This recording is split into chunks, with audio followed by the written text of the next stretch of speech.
6 sa 18 mga anak sa pamilyang ito ay sinasabing may kinalaman sa ebolusyon ng tao. Na ang tao ay nagmula sa lahi ng mga unggoy. Ang pamilya ng Ulash, matatagpuan sa isang lugar sa Turkey, ay natuklasang naglalakad na nakadapa gamit pareho ang kanilang mga kamay at mga paa. Ang pagkakadiskubre rito ay nagdulot ng kaguluhan sa mga scientist.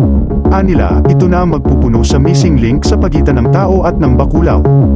Ang ilan sa pamilya Ulash ay hindi pa naiulat sa modern humans bago sila natuklasan at inilabas noong 2006.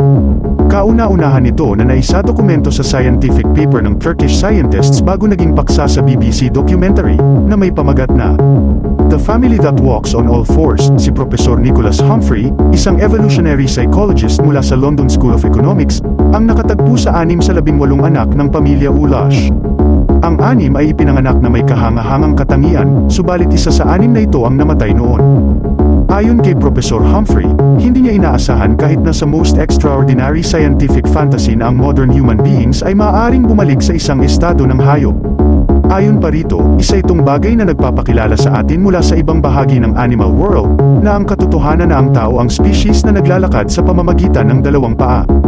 Subalit ang iba sa pamilya ng Ulash ay tumatawid sa hangganang iyon, ayon sa professor. Bagaman, aminado si Professor Humphrey na ang mga tao ay naiiba sa iba sa kaharian ng hayop. Inilarawan sa dokumentaryo ng 60 Minutes Australia ang pamilya bilang the missing link between man and ape, kung saan mayroon umanong untold significance sa atin. Naniniwala ang ilan sa mga Turkish scientists na ang ilang anyo ng devolusyon ay naganap noon, isang genetic problem kung saan nagbalik matapos ang may 3 milyong taon ng evolution.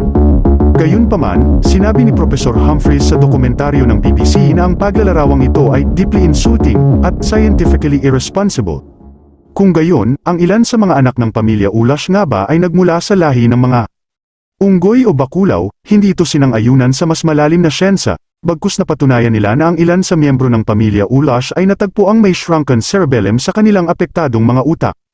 Ayon sa National Institute of Neurological Disorders and Stroke, ang shrunken cerebellum ay ang pagliit ng cerebellum. Ang cerebellum ay isang bahagi ng utak na matatagpuan sa likod ng ulo, sa itaas at likod lamang kung saan kumukonekta ang spinal cord sa utak mismo.